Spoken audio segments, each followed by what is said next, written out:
nuestro avance vamos a seguir todavía en cardio, y en cardio vamos a ver las cardiopatías isquémicas. Es un grupo de enfermedades que tienen una similitud de patología y una similitud de mecanismo de lesión, y hace referencia a una disminución del aporte en la perfusión y por lo tanto de nutrientes, por ende el daño al miocardio como tal. ¿Ya?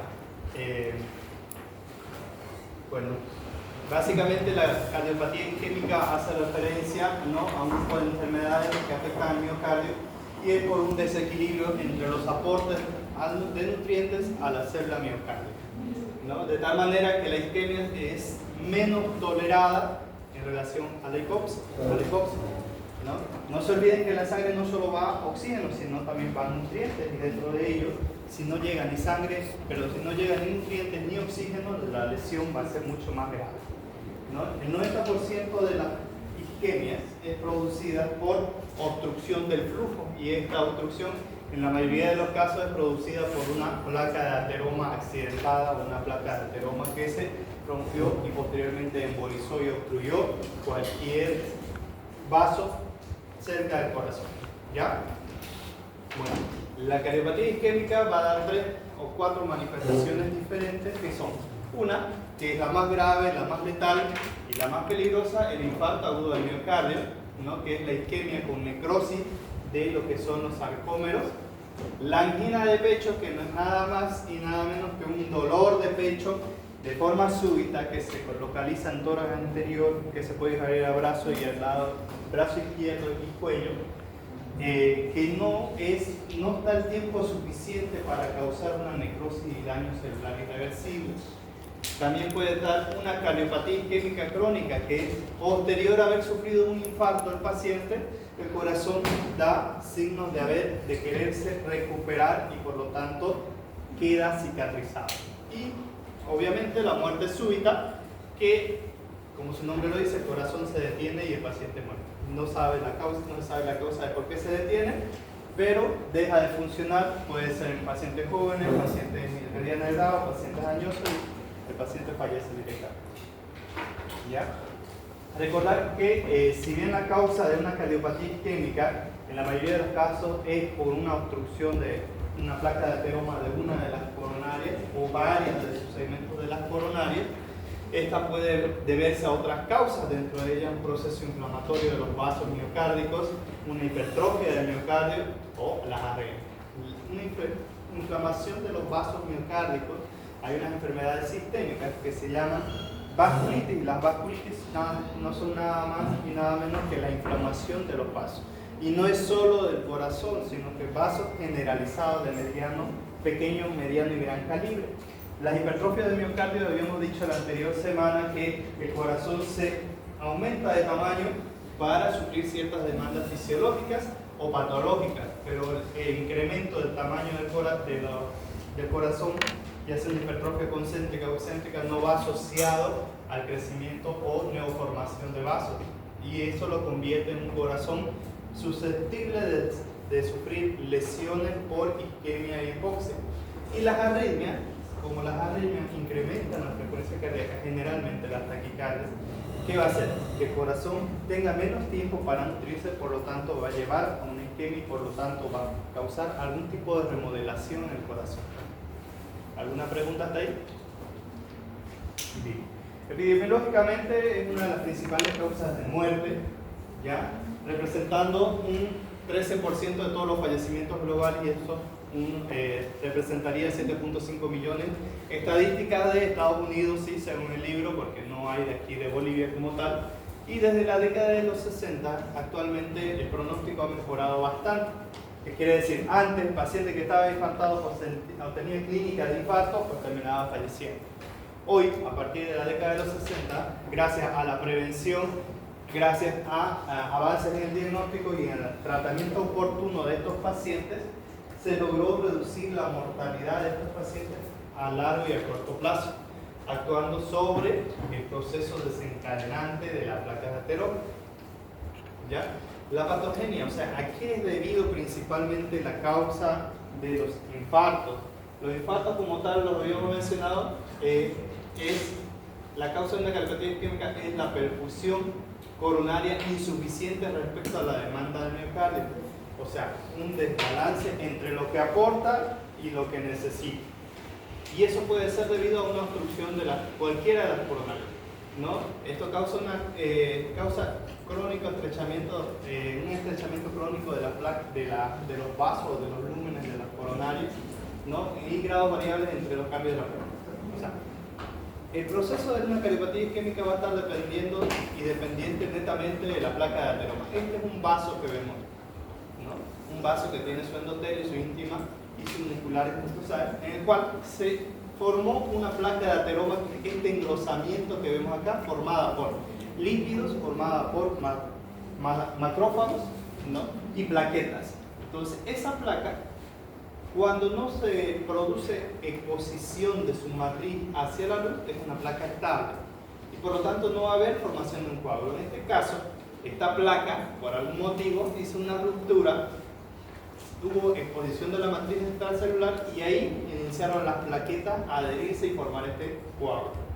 Y ese coágulo que tenemos ahí se convierte en un trombo cuando se desprende, siendo la mayor causa de la cardiopatía isquémica. Este trombo que aquí está disminuyendo la luz del vaso va a ir y se va a obstruir en otro vaso de menor pequeño y ahí es donde va a causar el dolor y la isquemia en el paciente.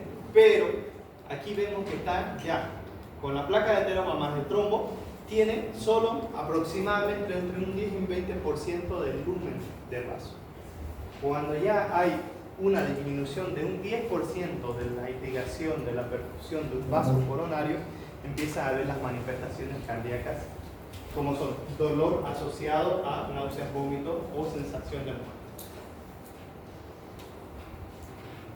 Oclusión vascular crónica. Estos procesos de las cardiopatías isquémicas pueden ser agudos y pueden ser crónicos, ¿no? Agudos en el sentido de que una placa se accidentó y fue y ocluyó. Y en el sentido de que pueden ser crónicos representando más del 90%, ¿no? Una oclusión crítica de un vaso de un 70% de la luz. Cuando hablamos de porcentaje, es la luz que se puede observar en un vaso por la cual pasa el flujo de sangre.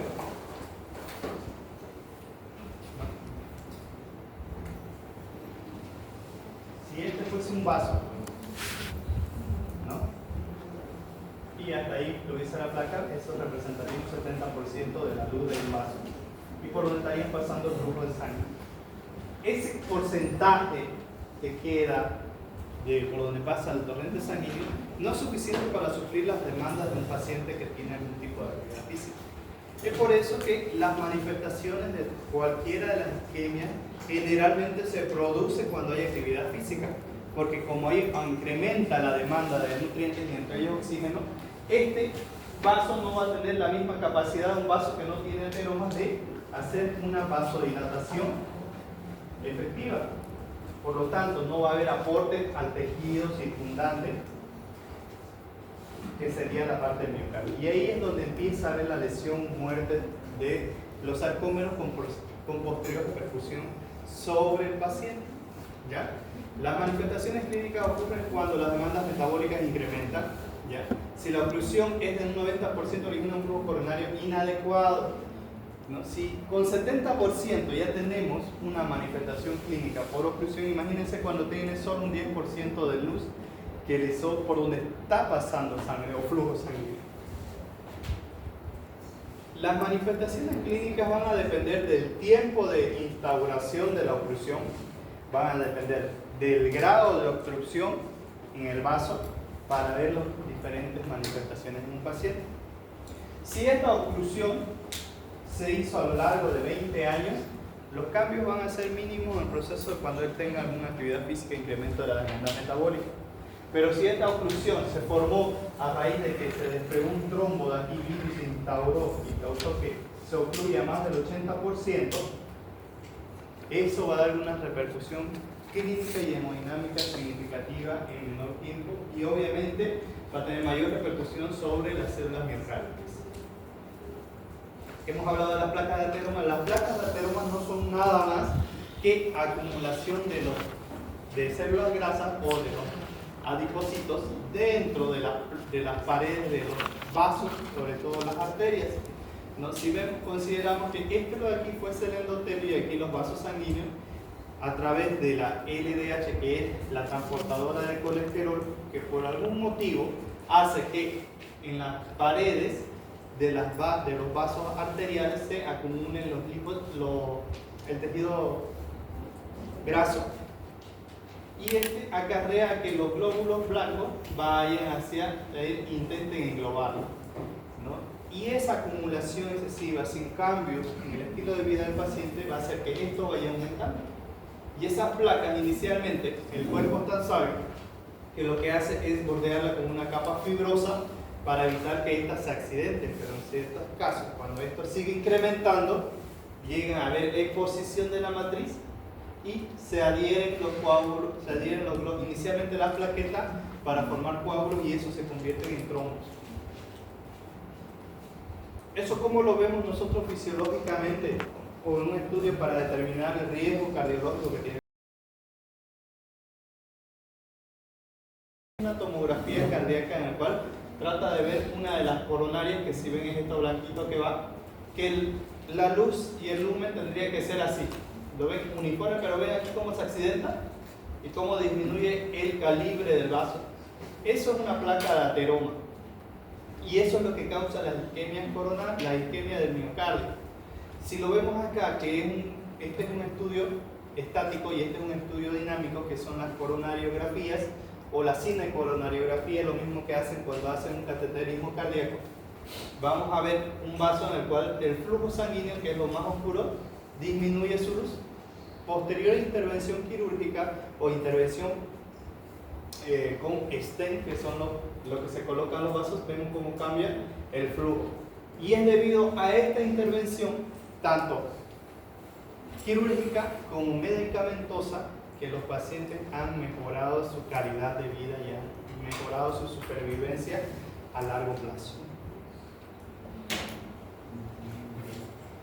Como hemos hablado que toda la cardiopatía isquémica es debida a una placa de ateroma, esta placa de ateroma, que es la formación de células grasas bajo la capa muscular de la arteria, va a tener cambios significativos para que puedan llegar a tener un proceso oclusivo, ¿no? Dentro de los cambios dependerán del grado de afectación de los vasos, resultando los síndromes coronarios agudos, ¿ya?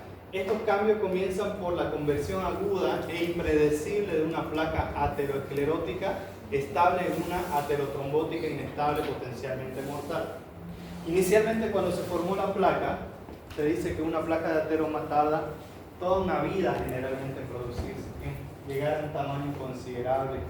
En algunas literaturas dice que la placa de ateroma se forma desde el momento que nacemos, cuando tenemos predisposiciones y una inalterada función en lo que es la matriz extracelular y el endotelio sobre todo.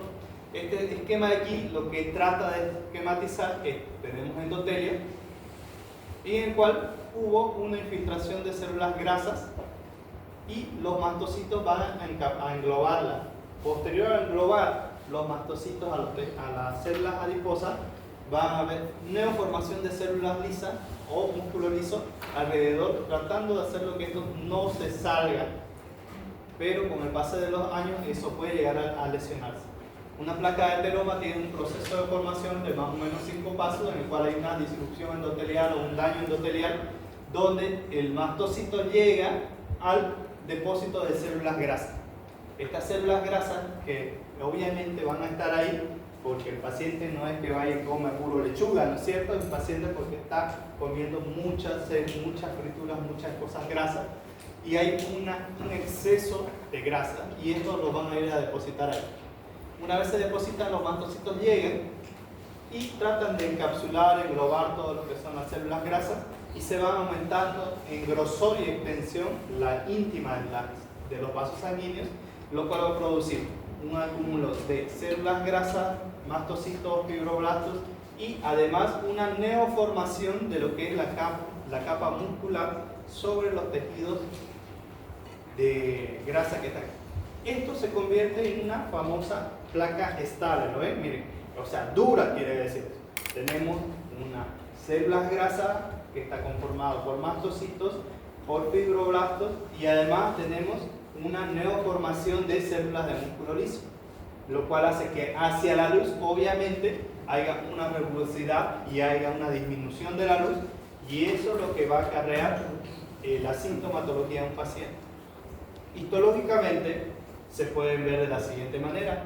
Vemos aquí el endotelio con una íntima engrosada que es la placa de ateroma en formación, y al lado ya vemos que hay más íntima engrosada con el endotelio por acá, y además que se está empezando a encapsular para posteriormente formarse así. Si lo viéramos a microscopio, así como se ve una arteria seccionada.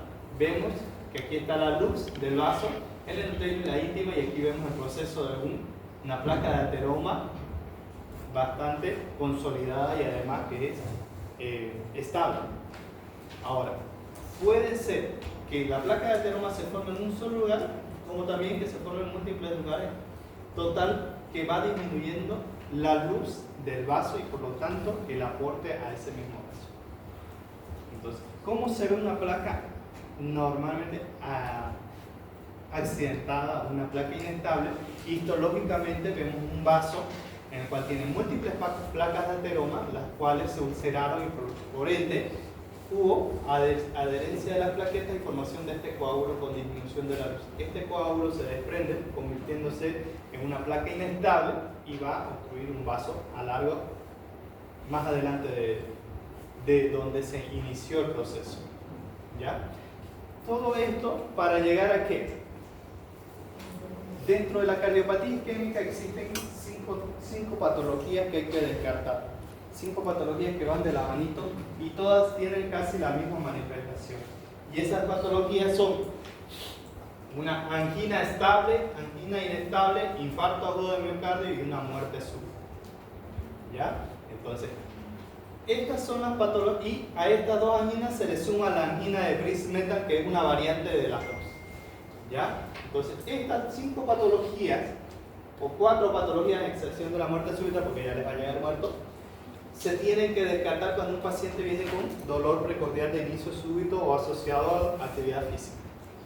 ¿Ya? Entonces, antes de seguir, ¿qué es una angina de pecho? ¿Saben qué es una angina de pecho? ¿Cómo es ese dolor? ¿Cómo lo refiere su paciente? Hoy están llevando semiología, ¿no? Opresivo.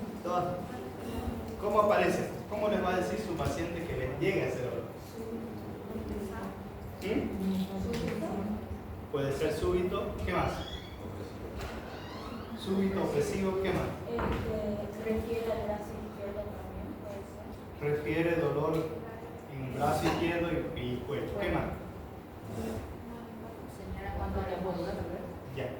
Entonces, una angina de pecho quiere decir dolor de pecho o un dolor torácico.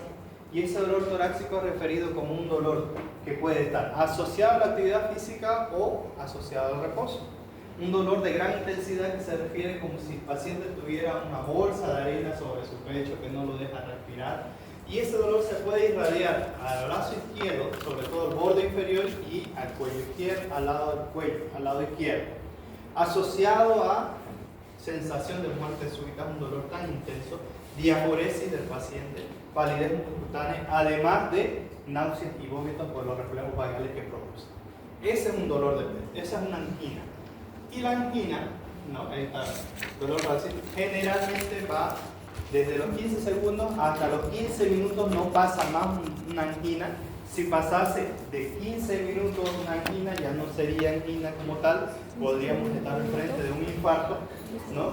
Y este dolor es debido a liberación inducida por isquemia de adenosina y bradicina, lo cual produce liberación de mediadores inflamatorios a nivel de los nervios vagos y simpáticos. Como les digo, es un dolor que refiere en forma de garra al paciente. Si ustedes le preguntan dónde le duele, refiere el paciente que le duele y ven que la mano la dirige sobre todo sobre la región torácica anterior. ¿Ya? Entonces, partiendo de eso, de qué es una angina, que es un dolor torácico que dura entre 15 segundos a 15 minutos, partimos en dividir la angina en angina estable, angina inestable y angina de Brice-Metal. Dentro de las principales causas son las anginas estables, que es una angina que su fisiopatología o por su desencadenamiento se diferencia de la angina estable porque aparece cuando el paciente hace alguna actividad física, cuando incrementa la demanda metabólica del paciente y el requerimiento de oxígeno. Por lo tanto, tenemos una oclusión del vaso de un 70% y el paciente hace actividad física y eso le produce un dolor de pecho. Este dolor de pecho es debido a una disminución del aporte del aporte de oxígeno a nivel de los sarcómeros, y eso va a producir que se libere noradrenalina, aumentando la frecuencia cardíaca e incrementando aún más el gasto metabólico del paciente, el requerimiento de oxígeno, por ende más dolor, ¿no? Va a producir estimulación de las terminaciones adrenérgicas del corazón, va a producir más vasoconstricción del área ya afectada y por lo tanto mayor dolor, ¿no? Entonces, recordemos, una angina estable es una angina que no se produce en el reposo y mejora la angina estable se produce con la actividad física, mejora con el reposo, no la induce el reposo y no se induce en el reposo el paciente. Mientras más actividad física tenga el paciente, va a tener mayor dolor, por lo tanto, las actividades físicas van a inducir netamente el dolor, ¿no? Mejora con el reposo, ¿no? Mejora con la administración de nitroglicerina y dura menos de 15 minutos. Entonces, si en su examen yo le pusiera paciente que se encontraba en el gimnasio, que inicia su rutina diaria y posterior a una hora de actividad física intensa, el paciente refiere un dolor precordial de inicio súbito, de gran intensidad en región torácica anterior, sin irradiación de momento, asociada a diaforesis y sensación de náuseas, que dura aproximadamente 10 minutos. Al examen físico lo ven, el paciente está marcadamente diaforético, taquicárdico, ¿no? Se le realizan enzimas cardíacas, las cuales son negativas. ¿Cuáles serían los probables diagnósticos? Una angina estable, una angina inestable, una angina de Prince-Metal, un infarto agudo de miocardio. Bien. ¿Alguna duda, alguna pregunta ahí? ¿Se entendió la angina estable?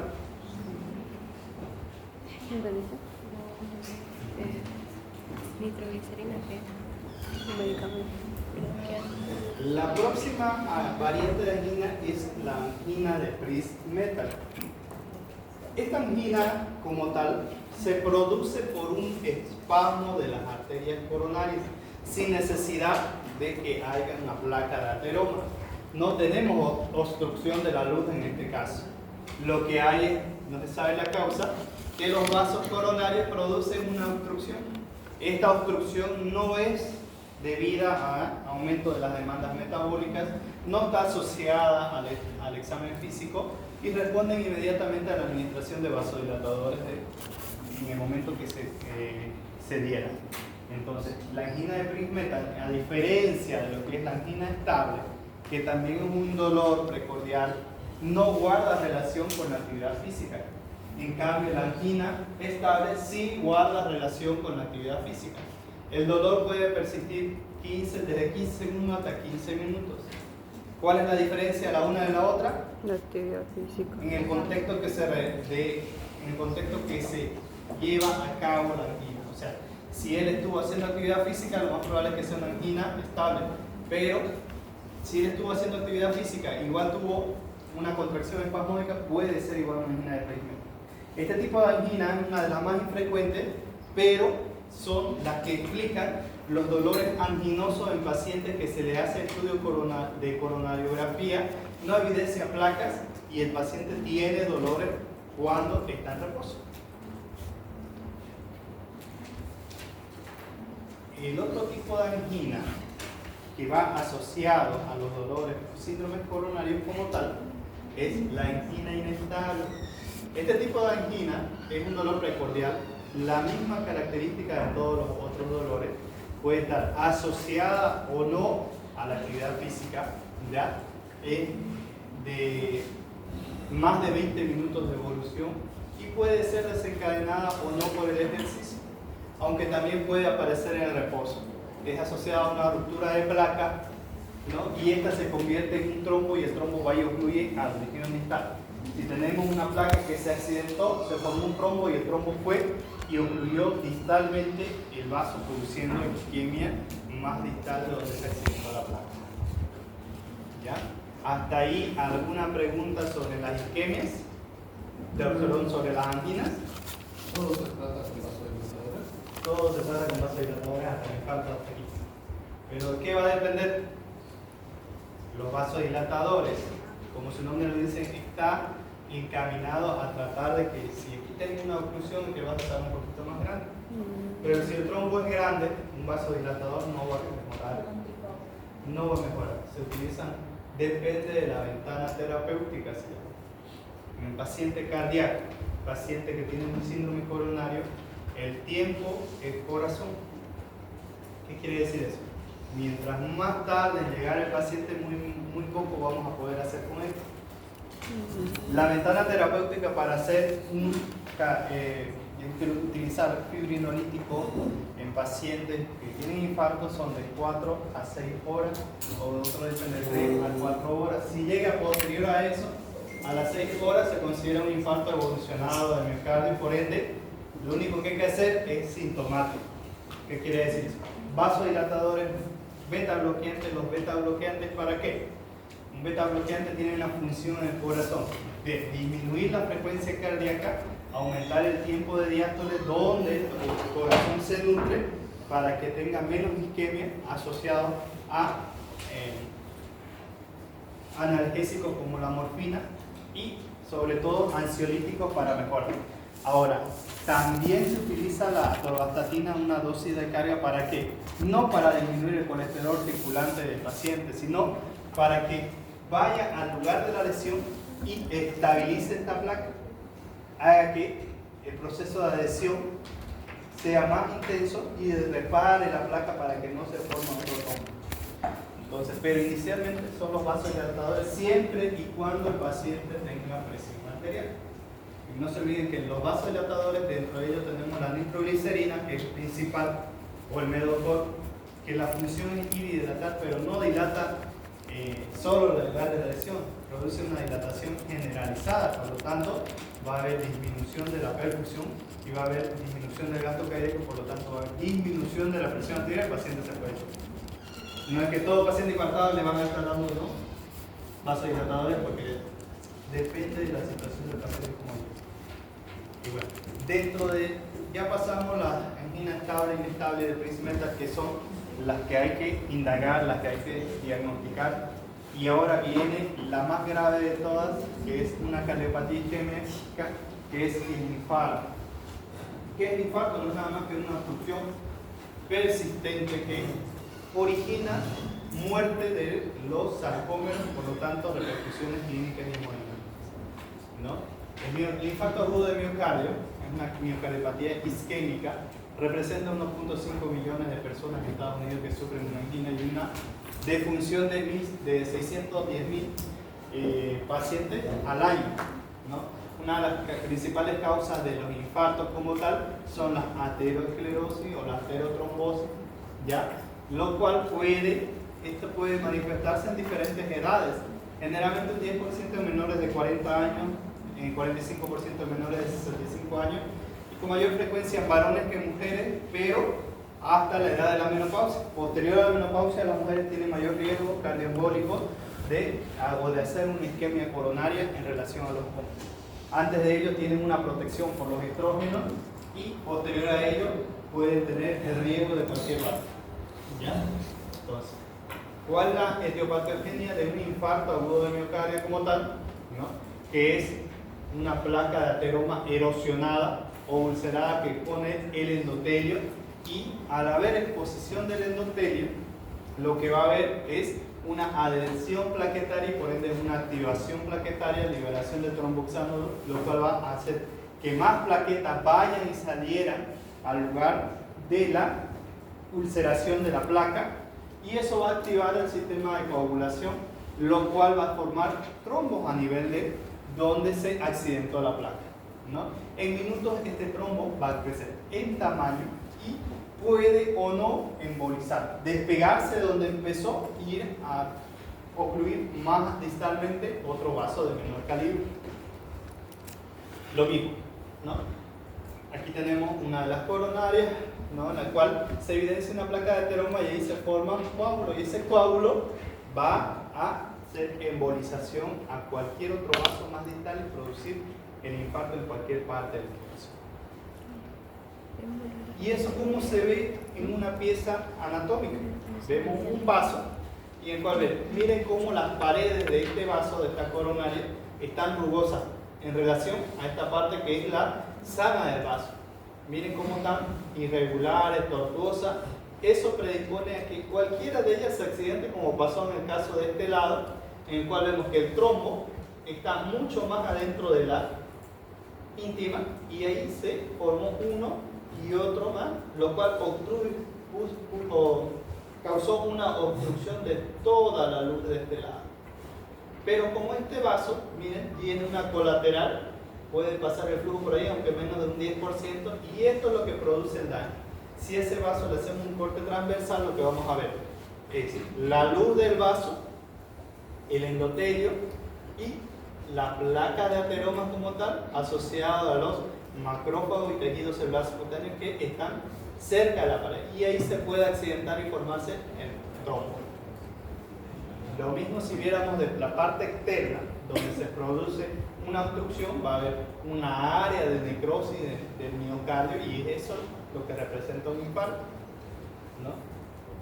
Ahora, para nosotros, en una emergencia como tal,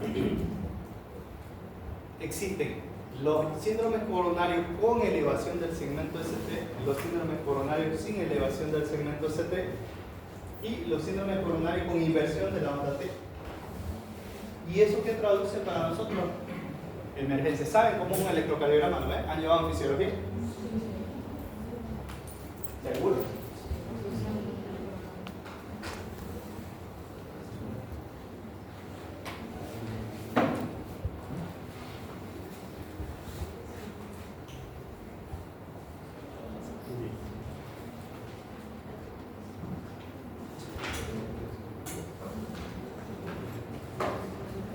¿Qué se llama esta onda? Esta.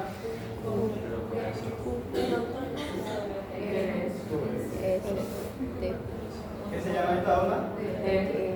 ¿Y este segmento qué se llama? ST. Este segmento de aquí a aquí. Perdón, al de aquí. ¿Ya? Bien. Si llegara un paciente con dolor precordial intenso, de inicio súbito, y nosotros le hacemos, lo más fácil de hacer es un electrocardiograma, a los 10 minutos se hace y ya tenemos el diagnóstico. Vamos a ver este siguiente caso. Toda la luz de la coronaria está obstruida, por lo tanto todo el flujo de este vaso, de este lugar del corazón, no va a recibir oxígeno.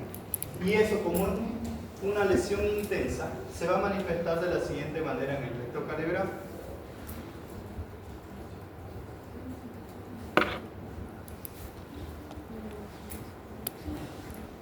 ¿Qué es lo que estamos viendo ahí? Va a causar un supra-ST. Eso quiere decir que es una emergencia, el paciente corre riesgo de vida. Si no solucionamos esto, el paciente puede derivar en una insuficiencia cardíaca, puede llevar a una muerte súbita, puede llegar a complicaciones graves. Ese segmento ST alterado, que es este supradesnivelamiento, traduce en una obstrucción completa de cualquier vaso. Obviamente en el electrocardiograma ustedes han visto que el electrocardiograma, según las derivaciones se pueden ver las caras, ¿no es cierto?, del corazón. Según las caras del corazón vamos a saber más o menos qué arteria es la que está afectada. Pero con que reconozcamos un electrocardiograma que tenemos un ST elevado, es una emergencia, el corazón, gran segmento del corazón corre riesgo si esto no se soluciona. Y eso se soluciona de dos maneras, con medicamentos y se soluciona procedimentalmente. Dentro de ellos, entrar con una coronariografía y colocar un stent en este nivel o utilizar los fibrinolíticos si estamos en ventana terapéutica. ¿Ya?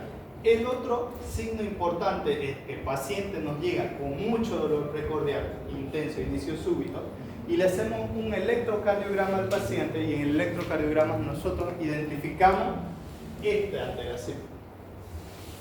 Ya no es supradesnivel ni un supra-ST, es un infra-ST, que si bien también traduce una emergencia, pero no de que el paciente se va a morir sí o sí. ¿Por qué? Porque miren la obstrucción del vaso, ¿dónde está? Si bien está al mismo nivel, pero hay flujo del vaso hacia este mismo segmento, lo cual va a producir un área de isquemia, pero con menor intensidad que si estuviera obstruido todo este vaso. Y evidentemente el dolor va a ser el mismo, las manifestaciones va a ser el mismo, pero el pronóstico es totalmente diferente en este que en este. Y bueno, y existe una tercera variante de cómo se nos presenta el paciente, ¿no?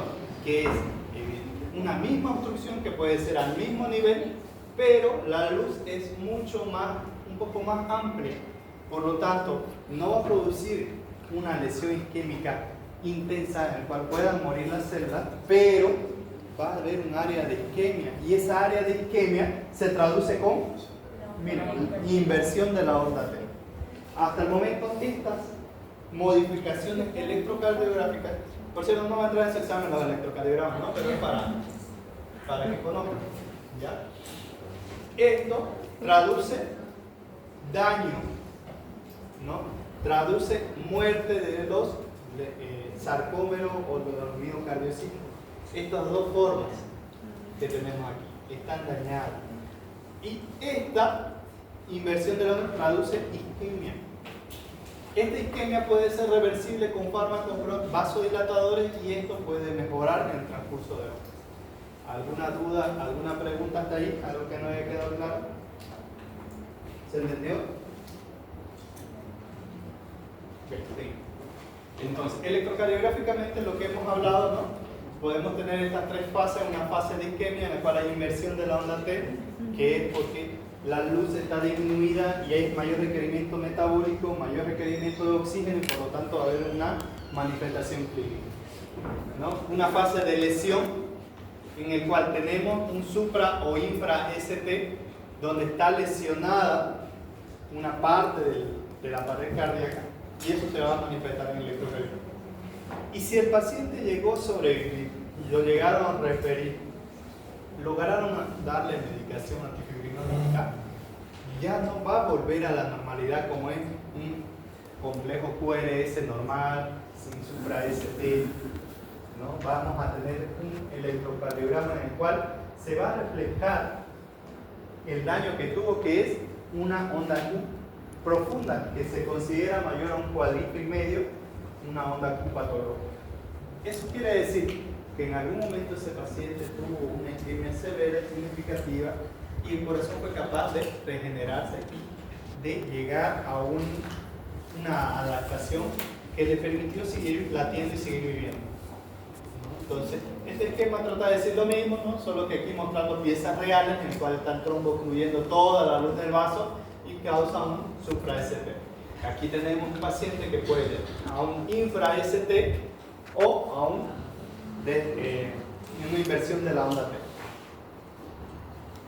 ¿Y qué es lo que hace el miocardio en respuesta a todo esto, o qué le produce el miocardio en respuesta a estas obstrucciones? Como consecuencia de la isquemia se obtiene una producción de energía anaerobia. ¿Y esto qué es lo que va a producir? Una disminución del oxígeno, y la disminución del oxígeno al miocardio como tal, que es muy oxígeno dependiente, produce una disminución de la contracción miocárdica como consecuencia de la persistencia de la isquemia y los daños de la membrana las membranas de los sarcómeros. Como consecuencia de este daño permanente y persistente, va a haber una liberación de macromoléculas, que quiere decir, dentro de los sarcómeros existen un tipo particular de moléculas que se liberan al torrente sanguíneo, y si la isquemia persiste, las primeras zonas de manifestarse en el corazón son las del endocardio, corazón deficiente, un corazón que está sufriendo un proceso de isquemia, si hiciéramos un corte transversal y viéramos que este es el ventrículo izquierdo y el daño estuviera aquí, la oclusión, ¿no? No olvidemos que los vasos perforan hasta acá y los vasos y la parte que primero se nutren son pericardio, llegando al endocardio en última instancia. Por ende, el flujo va a afectar, va a ser mucho más intenso en el endocardio y va a haber una necrosis más marcada en esta área donde está llegando ese flujo del endocardio. Por lo tanto, la localización, tamaño y características dependerán de la localización, gravedad y velocidad de instauración de la obstrucción y de las coronarias afectadas, ¿no? El tamaño del lecho vascular perfundido, de la duración de la oclusión. En muchos casos, la duración de la oclusión, el vaso es obstruido por un coágulo pequeño y por ende, por mucha suerte el paciente desobstruyó y pasó el flujo, se fue a otro lugar del coágulo, ¿no? Y también están en relación las necesidades metabólicas y el oxígeno de miocardio en riesgo, además de la gravedad del vaso, además de la gravedad del vasoespasmo arterial y entre otros. Entre otros, ¿qué quiere decir? Esto es inherente al mismo proceso de obstrucción. En esto no podemos ver más asociaciones, pero en otros factores está los estilos de vida del paciente, los riesgos que tiene tanto ser obeso, fumador, ingesta de bebidas alcohólicas, que van a asociar a este proceso, ¿no? Si tenemos un paciente fumador crónico, de por ende o de por sí, las arterias van a estar más endurecidas y por ende no va a haber vasodilatación y esto va a agravar el pronóstico del paciente, ¿ya? Entonces, entre los cambios morfológicos van a depender mucho de qué vaso es el afectado, si es de la arteria coronaria descendente anterior, que generalmente es un 40-50% de las veces, o de la arteria coronaria derecha entre 30 y 40%, o de la arteria circunfleja izquierda que es un 15 a 20%. La apariencia macroscópica de un infarto dependerá del tiempo transcurrido que se produjo la lesión hasta que se logró o instaurar o fallecer el paciente, ¿no? En esta muestra anatomopatológica, obviamente de un paciente fallecido, vemos dos tipos de corazones. Uno, un infarto agudo que fue fulminante del paciente porque vemos toda la pared del ventrículo izquierdo afectada. Este es un ventrículo, esta área de sarcómeros normales, ven rojo, y aquí vemos el lugar donde fue el infarto, que viene toda esta pared posterior y tiene un área más gris, que es en una etapa inicial. Si este paciente hubiese sido atendido correctamente, se lo medicó, se le hizo la repercusión coronaria, ya sea con fibrinolítico o procedimental, vamos a tener un corazón en el cual hay secuelas donde vemos áreas de fibrosis del paciente con áreas de adelgazamiento de la pared del ventrículo, con otras áreas que van a sufrir con hipertrofia auricular. Lo mismo, si el infarto fuese muy intenso, donde la coronaria afectada fuese muy de calibre bastante extenso, vamos a tener un área de necrosis marcada, en el cual va a haber mayor lesión del endocardio y va a haber desde coagulación y necrosis del mismo. Por lo tanto, el paciente terminó perforando el ventrículo y terminando falleciendo. Un infarto de pared posterior del ventrículo izquierdo, ruptura parietal, el paciente murió por hemopericarditis. Este paciente tuvo, como la isquemia se produce del endocardio hacia arriba, porque la circulación va de aquí para allá, y este flujo de sangre que llegó aquí fue tan ineficiente que produjo que la necrosis vaya carcomiendo, vaya bajando, comunicó el pericardio y por lo tanto salió sangre aquí y además del dolor, este corazón no pudo contraerse y con un choque obstructivo. Lo mismo, pero en diferente estadio. Si vemos la pieza anatómica tras que fallece el paciente o a las horas que fallece el paciente, no va a dar cambio suficiente para producir una necrosis marcada o daño intenso, sino vamos a ver cambios en los lugares donde no llegó oxígeno ni nutrientes adecuados. Entonces va a haber un área de coagulación o necrosis gaseosa posteriormente va a tener una necrosis gangrenosa donde vamos a tener ya áreas donde el tejido está necrótico. Por ende, todo ese músculo afectado va a estar dañado. Lo mismo un paciente que ha tenido varios infartos, miren, tienen esta cara acá y esta cara. Pero este ya es un paciente que ha tenido infartos mucho más antiguos, en el cual ya tenemos un proceso de fibrocicatrización y además de ello en la pared contralateral, como esta área que tenemos con fibrosis ya no se contrae, produce una hipertrofia del endocardio.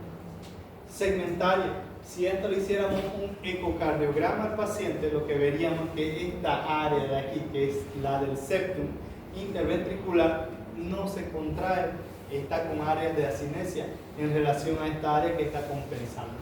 Pero esta área que está compensando también se convierte en una área de riesgo, porque miren ustedes, estas áreas de fibrosis, pero aquí ya hay áreas donde se está produciendo un proceso de isquemia. Lo mismo, un paciente en el cual vemos un proceso de necrosis por una obstrucción del flujo y en el cual vemos ese cambio blanquecino que está llegando al epicardio. Estos infartos extensos producen daños significativos en el paciente y por ende pueden llegar a la muerte. ¿No? Y ahora, clínicamente, ¿cómo nosotros lo vamos a diagnosticar a este paciente? ¿Cómo lo vamos a reconocer al paciente?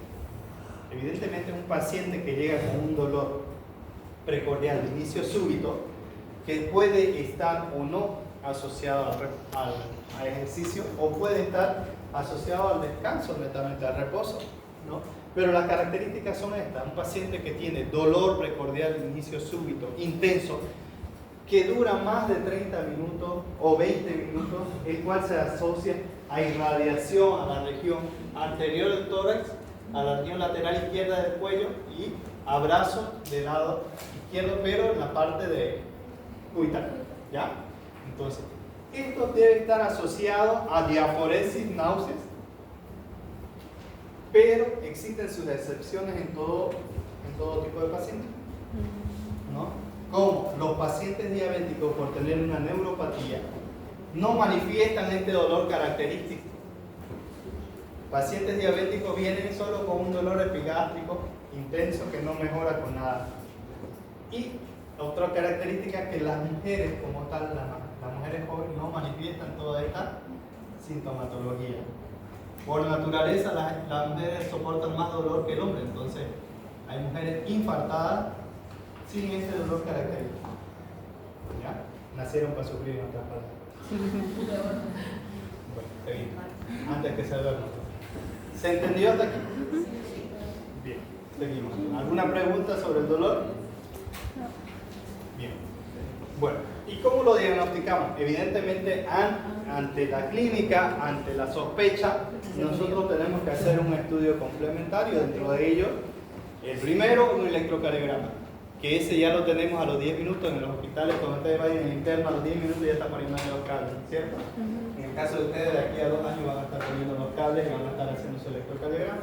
Y tienen que hacerlo bien, si no, la enfermera se los va a comer porque se gastaron el papel, ¿no? Entonces, el electrocardiograma incluso es más representativo y más prueba diagnóstica que una troponina, porque ahí vamos a ver cambios electrocardiográficos desde que se produce la lesión, ¿no? En cambio, las pruebas enzimáticas, que lo que van a ir a buscar es o CPK-MB, que es un derivado de lo que está dentro de las células de los miocardiocitos, o ya ahora en esta última era las troponinas troponinas I, ¿no? Que se elevan pero posterior a 2 horas de haber iniciado el cuadro. ¿Eso qué quiere decir? Que si yo como paciente llego a ustedes con dolor precordial que se asoció a una actividad física intensa, en 30 minutos de evolución, y llego a los 40 minutos, ustedes me hacen unas troponinas y van a salir negativas. Ya sea troponina, CPK, MB o la troponina I, ya sea cualitativa o cuantitativa, puede salir negativa hasta las 2 horas después de iniciado el evento. Después de las 2 horas se empiezan a elevar hasta un máximo de 4 horas, ¿no?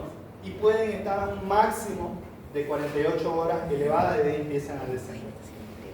Entonces, ante el dolor intenso, el electrocardiograma positivo se le debe realizar tratamiento médico o instrumental para que, mientras más tiempo pasa desde el inicio del dolor hasta que yo hago algo, las posibilidades de salvar el endocardio son más.